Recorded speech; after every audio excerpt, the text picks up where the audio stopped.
Russian President Vladimir Putin's tactics aren't getting any better. While Russia's leader relies on human wave attacks and sacrifices hundreds of thousands of his soldiers, Ukraine keeps coming up with ever smarter ways to leave him with egg on his face. That's exactly what happened on January 23, 2025, in the Kursk Oblast. With Russia pushing hard to retake its lost territory, it claims it now holds 63.2% of the territory it lost during Ukraine's August 2024 invasion. The country's soldiers have grown confident, too confident as it turns out, which Ukraine used against them to lure Russian troops into an attack from which there was no escape. One HIMARS strike later, and the Russians were devastated, while Ukraine celebrated yet another victory born from superior tactics. So what did Ukraine manage to pull off in the Kursk Oblast during a deadly battle over territory in January? Why was HIMARS the weapon of choice, and how else has Ukraine shown that it can outsmart Putin every step of the way? Those are the questions we'll answer in this video, starting with what actually happened.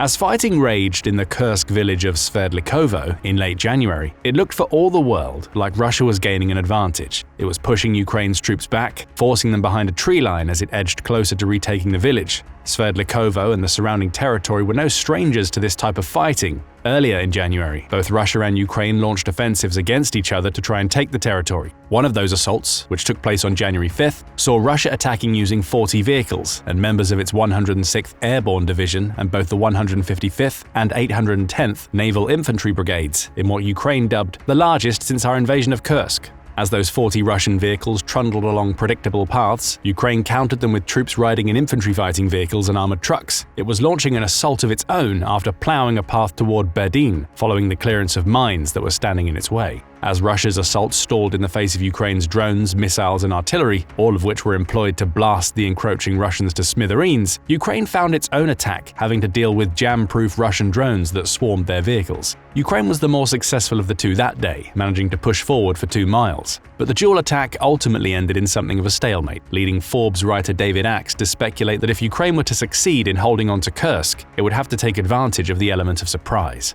That's what it did on January 5th when it pushed through a poorly guarded portion of the 250-mile front line in Kursk, and it's definitely what it did on January 23rd. After days of fighting in Sverdlikovo, Russia finally had Ukraine on the ropes, or so it believed. Putin's embattled troops were delighted to see Ukraine's soldiers retreating further beyond the tree line to which they'd been pushed. Russia's enemy on that day, the 225th Assault Battalion, was trying its best to escape.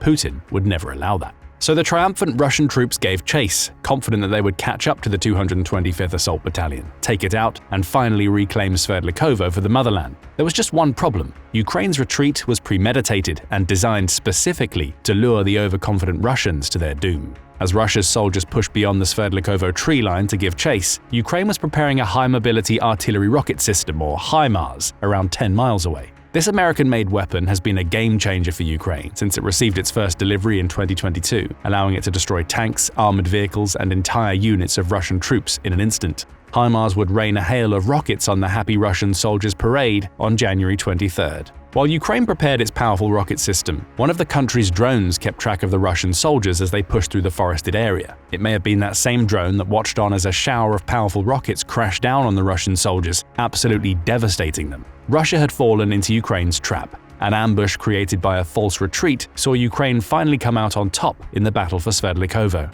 at least for now. Before any of the Russian soldiers knew what was happening, several M30-31 HIMARS rockets hit the ground. Each one scattered dozens of grenade-sized bomblets after detonating, saturating the Sverdlikovo tree line and causing several Russian casualties. As Ukraine's 225th Assault Battalion explained later, the strike destroyed a significant part of the enemy's manpower, and our groups returned to complete the clearing of the territory. Russia fell for it. Putin fell for it. Ukraine's intelligent ambush showed, once again, that military victories come down as much to who has the better tactics as they do sheer force and manpower. And in a heartbeat, Ukraine managed to hold on to territory it needed to keep, while yet more Russians were added to the casualty list. So we come to a question. How did Ukraine manage to pull this ambush off? It comes down to a few factors, including clever coordination, Putin's tactics, and the HIMARS itself. On the coordination front, this ambush wasn't a ramshackle last-gasp plan that Ukraine concocted to take out the Russian soldiers after being nearly defeated. As David Axe writes for Forbes, the ambush was carefully planned and executed to perfection. Battalion headquarters was in communication with the frontline companies that played the escaping troops in the charade, with that coordination likely involving discussions over the perfect time to spring the trap.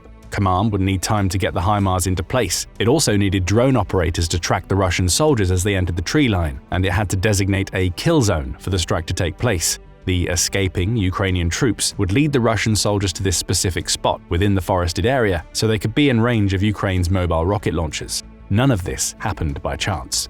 And Axe argues that it's this level of coordination that's led to Russia and North Korea experiencing 30,000 casualties out of the 60,000-strong force Putin assembled to retake Kursk from Ukraine. Ukraine's high level of coordination is matched by Putin's tactical ineptitude. As Axe points out, Russian and North Korean soldiers in Kursk are increasingly being forced to attack Ukraine along the same few roads leading into the town of Sudza. That makes them predictable.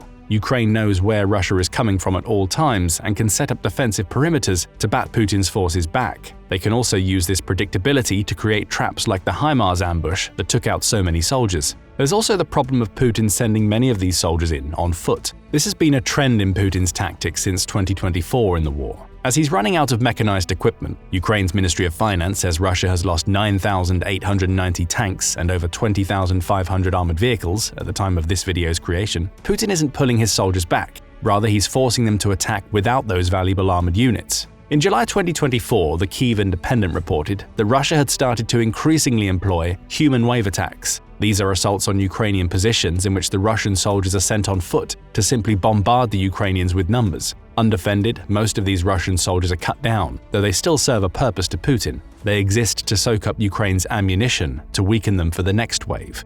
Putin is using his soldiers as cannon fodder, and it's only gotten worse as Russia has started to struggle with equipment shortages. How much worse? According to the Kyiv Independent, Russia has started to use Ukrainian prisoners of war and its own injured soldiers as shields in these human waves. Russia is also leaving injured troops on the battlefield rather than evacuating them, with a Ukrainian soldier with the call sign Hunter saying that these soldiers are simply left to die. This is a common situation when wounded Russian soldiers are captured, claims the Ukrainian. According to them, they were left to their fate without food and water to die by their own comrades. It's an extremely callous approach to warfare, with Putin demonstrating he doesn't care about the soldiers that he's sending to the slaughter. As long as they're soaking up Ukrainian ammunition, then they've done their jobs. And it all comes down to Russia's equipment shortages. Fast forward to January 2025, and both the Kyiv Post and Forbes highlighted that Russia has started sending its mechanized units to the front lines in civilian cars rather than the armored vehicles that are supposed to protect them. The Kyiv Post says that Russia's growing equipment shortage has led to its troops attacking in any vehicle they can find, including motorbikes, quad bikes, trucks, buggies, and regular cars. None can offer protection against even the most basic of Ukraine's explosive weapons, while those on quad bikes and motorbikes are fully exposed and can only hope that the speeds they can reach allow them to evade Ukrainian fire. Forbes notes that Russia has increasingly started to rely on Lada Zigulis cars. Of course, there's the running joke that Lada vehicles are terrible cars in general, so the fact that Russia is using them on the front lines is another sign of Putin's desperation. The compact vehicles measure just 16 feet from the front to the back and are only 1 ton in weight, nowhere near armored enough to protect those inside from Ukrainian artillery fire. Moklassen, an open-source analyst, notes that, "I guess this Lada storming is the norm now." Forbes points out that Russia has been losing its armored vehicles at a rate of 6,000 per year, more if Ukraine's Ministry of Finance is to be believed, and it's only building around 200 of its BMP-3 fighting vehicles and a few hundred of its other armored vehicles annually. What does any of this have to do with Ukraine's ingenious HIMARS ambush? It's all context to explain why Russian soldiers were on foot in the first place. Putin simply doesn't have the tank and armored vehicle stockpiles he needs to assault Ukraine's positions using mechanized units. That means all he can do is rely on human waves to attack Ukraine's defenses. The 225th Assault Battalion took advantage of that fact, allowing those on-foot units to grow overconfident in the belief that they'd somehow achieved a victory, only to blindside them with explosive firepower that took them down in an instant. Axe explains in his Forbes article that Russia's on-foot attacks are being conducted with too little support. Putin's infantry are sitting ducks for Ukraine's accurate artillery strikes because they're not able to move quickly enough, and certainly have no armor, to avoid them. And those infantry are especially vulnerable when they cluster together in a pre-sighted kill zone. As the 225th Assault Battalion itself explained, when the enemy, believing in his success, pulled significant forces into this square, they were targeted with cluster munitions from HIMARS. The battalion added, "It's not often that we can reveal the details of such operations, but this time we managed to show how coordination, tactics, and modern weapons work in the hands of the armed forces of Ukraine." There's a subtle message to Ukraine's Western allies that more of these types of modern weapons would allow Ukraine to do plenty more damage to Russia's forces. Still, you could argue that Putin got what he wanted. He made Ukraine expend valuable HIMARS ammunition on these soldiers. But in that case, the Ukrainian trap springing shut opened the door for Ukraine to advance back into Sverdlikovo, something Russia has hoped to avoid. So we have a combination of brilliant Ukrainian tactics, Putin's terrible strategy, and Russia's ever-declining tank and armored vehicle stocks combining to make this clever sneak attack possible. The final piece of the puzzle was the star of the show itself, the HIMARS. Why was this weapon chosen for Ukraine's trap? To understand the answer to that question, we need to know a little bit more about HIMARS. Developed by Lockheed Martin, HIMARS is advertised as the most technically advanced, affordable, and sustainable artillery solution by the company. It has a case. HIMARS is a multiple-launch rocket system that's capable of carrying a 6-pack of rockets, all transported by a 6x6 military vehicle. Keep that vehicle in mind because it's key to why Ukraine chose the HIMARS for this clever attack. The launcher itself combines this automotive carrier with a fire control system, or FCS, that handles all of the mission data related to firing on a target, and a launcher-loader module that loads the rockets and ensures they're ready to fire when the FCS has zeroed in on the weapon's target. It's also versatile when it comes to the rockets it fires. HIMARS is capable of firing the entire MLRS range of rockets, including the cluster variety that Ukraine used to devastate Russia's soldiers with grenade-sized bomblets released upon impact. Beyond that, the weapon can fire GMLRS rounds, which are guided and can reach a range of 43.49 miles, and the extra-long-range ATACMS tactical missile that has a maximum range of 186 miles. The latter missile gives Ukraine the option of striking into Russian territory if it can position a HIMARS near the border with Russia. So versatility is one of the main reasons Ukraine chose HIMARS for this assault. HIMARS' ability to fire cluster rockets made it perfect for taking out the Russian infantry attacking on foot. But even if that unit had access to armored vehicles or tanks, Ukraine's HIMARS could have been loaded with other rockets designed to take them out too. Simply put, Ukraine was prepared for whatever Russia might have thrown at it in Sverdlikovo.